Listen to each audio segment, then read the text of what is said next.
So you have a bad rotor on your e320. This is a 95 Mercedes, and we're going to go ahead and change out the rotor. It's not that hard to do.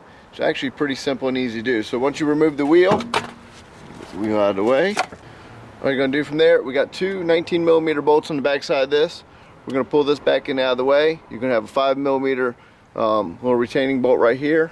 And once we get these out of the way, it's pretty simple. Now I will say this, sometimes they will get stuck right here around the spindle, and you will have to have a nice little hammer to kind of make it want to go. Alright, pretty much I'm going to remove these 19mm bolts back here so we can get the caliper off. I'm going to set the caliper out of the side, and then we'll remove the retaining bolt for the rotor. Change out the rotor real quick. Pretty simple and easy process. Pull it out of the way. Slide this out of here.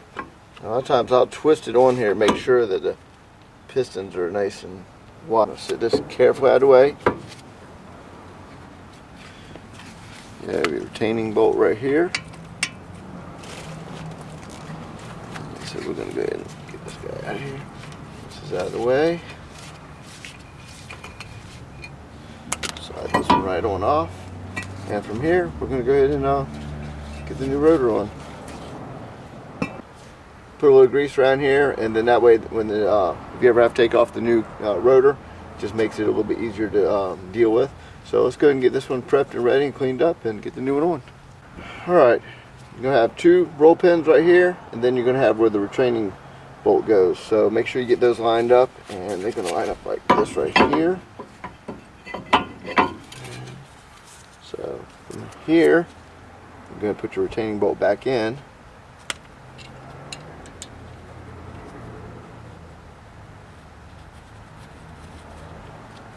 Time to put your caliper back on.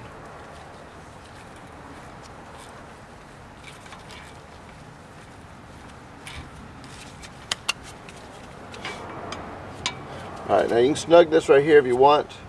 Put the Torx in the thing, but I usually do it hand tight like that. For the most part, your lugs are going to hold everything together, so you don't got to over torque it, you'll snap it in half. So we're also going to put the part number in the description of the rotor. The 95 is the last year of this rotor. By 96, there's actually two chassis dates and two separate rotors that can go in it. One have two extra holes, so there's a difference in there, but I'll put the part number on the 95s. This one's actually 11 of 95 in the door, but it's still considered a 95 for the parts. So time to put your caliper back on. Slide in right here, and then time to line your bolts back up. Get it back up in here.